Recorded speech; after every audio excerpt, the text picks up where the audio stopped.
நான் இப்போ வந்து உங்களுக்கு இன்னொரு துவையல், நம்ம வெங்காய சட்னி வச்சுருக்கோம், தேங்காய் சட்னி வச்சுருக்கோம், தக்காளி சட்னி வச்சுருக்கோம். புதினா வந்து நிறையா பேருக்கு புதினா வாசம் பிடிக்கும். புதினா துவையல் எப்படி பண்ணுறதுன்னு பார்ப்போம். அதுக்கு தேவையான இன்க்ரீடியன்ஸ் வந்து புதினா, கொஞ்சம் கொத்தமல்லி, கொஞ்சம் தேங்காய், வத்தல், வெள்ளைப்பூண்டு, புளி, உளுத்தம்பருப்பு, உப்பு, எண்ணெய். எண்ணெய். இதை வந்து இப்போ நான் வதக்கணும், வதக்கிட்டு அரைக்கணும். அரைச்சா பிறகு 1 கிளாஸ் சட்னி ரெடி. சரியா? உளுந்து மேலே எண்ணெய் காஞ்சா பிறகு உளுந்து போட்டு, கடுகு போட வேண்டாம், உளுந்து தான்.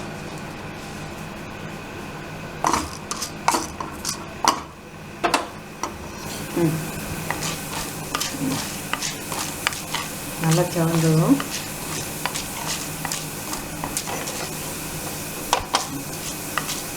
இது ஒரு ஸ்பூன் அளவுக்கு போட்டிருக்கீங்க இல்லையாம்மா உளுந்து? உளுந்து நம்ம கொத்தமல்லி சட்னி இதுக்கெல்லாம் போடுற மாதிரி.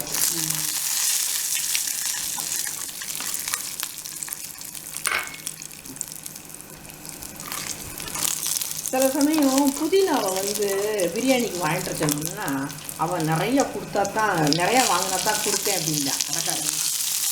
அப்படின்னா அவ்வளோ புதினாவும் பிரியாணி போட முடியாதுல்ல. அந்த நேரம் இந்த மாதிரி சாட் மசாலா பண்ணுறவங்க க்ரீன் சட்னி வைக்கிறதுக்கு யூஸ் பண்ணிக்கிடலாம், அதுக்கு யூஸ் பண்ணிக்கிடலாம். நான்லாம் வந்து சும்மாலாம் க்ரீன் சட்னிலாம் வைக்க மாட்டேன். அதுக்கு இப்படி வச்சு துவையல் மாதிரி வச்சு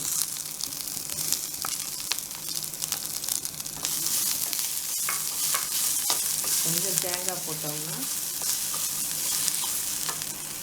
புளி தேவையான புளி, நான் இந்த இதுக்கு இவ்வளோ போதும், இந்த முழு இது வேண்டாம், கொஞ்சமாக தான் போட்டிருக்கீங்க. கொஞ்சம்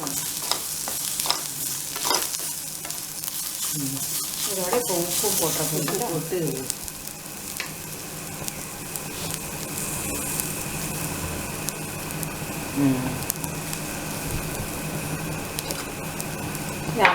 அமர்த்திடணும். இது ஆறுனதுக்கப்புறம் எனக்கு இது மிக்சியில் போட்டு எடுக்கணும். ஓகேம்மா? இந்த அரைச்சாச்சு இல்லையாம்மா? அரைச்சாச்சு. இதை வந்து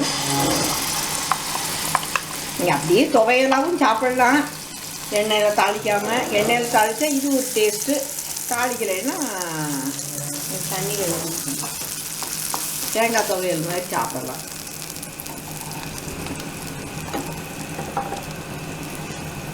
இட்லிக்கு, தயிர் சாதத்துக்கு, ஊத்தப்பம், தோசைக்கு அவ்வளோ நல்லா இருக்காது, ஊத்தப்பத்துக்கு நல்லாயிருக்கும். மெத்துன்னு தோசை வச்சு சாப்பிட்றது.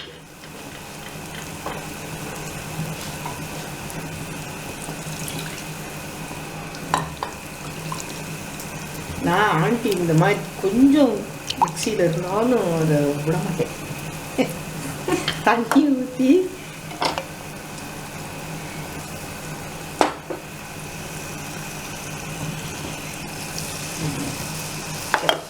இதை நீ முடியும் போது காட்டும்.